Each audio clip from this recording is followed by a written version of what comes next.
আমাদের বর্তমান যে সভ্যতা, মানব সভ্যতা, এই মানব সভ্যতার ঠিক শুরুর দিকে একটা গুরুত্বপূর্ণ টার্নিং পয়েন্ট ছিল।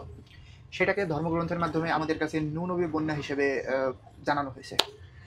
কিন্তু এই নূ-নবীর বন্যাকে যদি বিভিন্ন পার্সপেক্টিভ থেকে ব্যাখ্যা করা যায়, সাথে আরও কয়েকটা টপিক যেমন হচ্ছে গ্লোবালাইজেশন, অর্থাৎ বিশ্বায়ন বলতে আমরা যেটা বুঝি, এইগুলাকে ব্যাখ্যা করার পরে দেখা যাবে যে আমরা মানব ইতিহাসের মানে সভ্যতার, বর্তমান সভ্যতার পয়েন্ট অফ অরিজিন যেটা মনে করি, অ্যাকচুয়ালি এর আগেও হচ্ছে যে আমরা সভ্য ছিলাম, আমাদের সাথে সৃষ্টিকর্তার যোগাযোগ ছিল, সবই ছিল। কিন্তু আহ, যেটাকে হচ্ছে যে মানবজাতির পয়েন্ট অফ অরিজিন বলা হচ্ছে, বর্তমান সভ্যতার বিভিন্ন ধর্মগ্রন্থের মাধ্যমে যেভাবে জানানো হচ্ছে, যেমন আমাদের কাছে বলা হচ্ছে আহ, প্রথম মানুষ আদম, বাইবেলে বলা হচ্ছে প্রথম মানুষ আদম, বিভিন্ন ধর্মগ্রন্থে বলা হচ্ছে।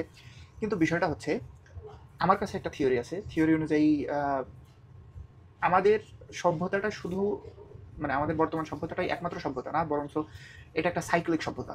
অর্থাৎ আমাদের আগেও সভ্যতা ছিল, সেখানেও সভ্য মানুষ ছিল, উন্নত কালচার ছিল, উন্নত ধর্ম ছিল, সেগুলো ধ্বংস হয়ে গেছে। আমাদেরটা আসছে, আমাদেরটা আবার ধ্বংস হবে, পরবর্তীতে আসবে। তো এটা একটা ইন্টারেস্টিং ব্যাপার। আমার চ্যানেলে মূলত এইগুলা নিয়ে হচ্ছে যে মেইনলি আলোচনা করব।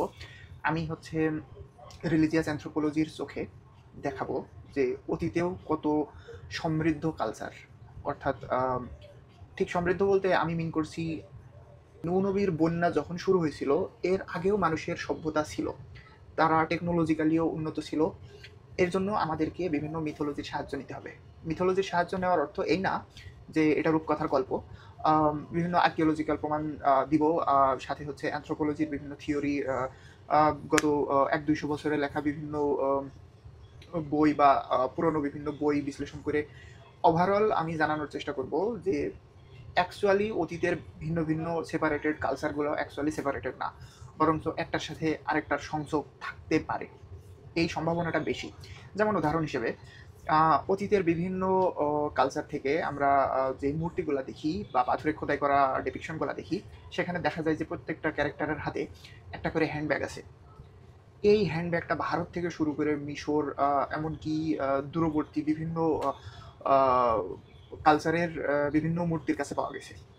এটা একটা উদাহরণ।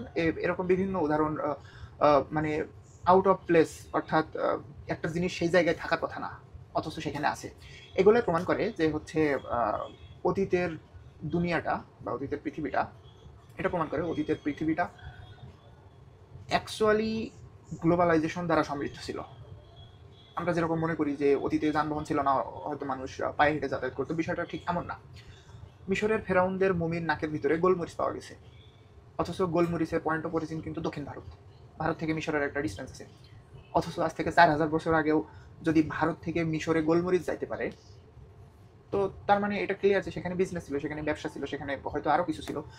যেমন হচ্ছে অটোমান সাম্রাজ্যের একজন নাবিক ছিল, তার নাম হচ্ছে ক্যাপ্টেন পিরিরিস। তার তার আঁকানো 1500 সালের দিকের একটা ওয়ার্ল্ড ম্যাপে বর্তমান অ্যান্টার্কটিকার কিছু কিছু অংশের মিল পাওয়া যায়। এর মানে কি? এর মানে হচ্ছে যে 1500 সালেও তার বর্তমান অ্যান্টার্কটিকা সম্পর্কে জ্ঞান ছিল। অথচ গুগল করলে জানা যায় যে অ্যান্টার্কটিকা আবিষ্কার হয়েছে 1800 সালের পরে। তাইলে এই যে উসমানী খেলাফতের যে ক্যাপ্টেন পিরিরিস, সে হচ্ছে অ্যান্টার্কটিকা সম্পর্কে কিভাবে জানলো? পিরিরিস যে সোর্স ম্যাপগুলো থেকে আহ, সে ওয়ার্ল্ড ম্যাপটা বানিয়েছিল, সেগুলো আরও পুরনো। আহ, আরও একটা উদাহরণ দিই, যেমন হচ্ছে ইউরোপের কয়েকটা চার্চে বিভিন্ন গম বা ভুট্টা জাতীয় ফসলের ডেপিকশন আছে, দেওয়ালে কার্ভ করা আছে।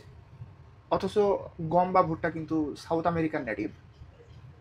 কলম্বাস সাউথ আমেরিকা আবিষ্কারের আগে গম বা ভুট্টা কিন্তু ইউরোপে আসার কোনো সম্ভাবনা নেই। অথচ রোজলিন চ্যাপেল, স্কটল্যান্ডের একটা চার্চ, এটা যখন তৈরি করা হয়েছে সেটা কিন্তু কলম্বাসের সাউথ আমেরিকা ভ্রমণের অনেক আগে। তাহলে প্রশ্ন হলো, গ্লোবালাইজেশন ছাড়া কিভাবে সম্ভব যে গম বা ভুট্টো এটা হচ্ছে ইউরোপে প্রবেশ করছে?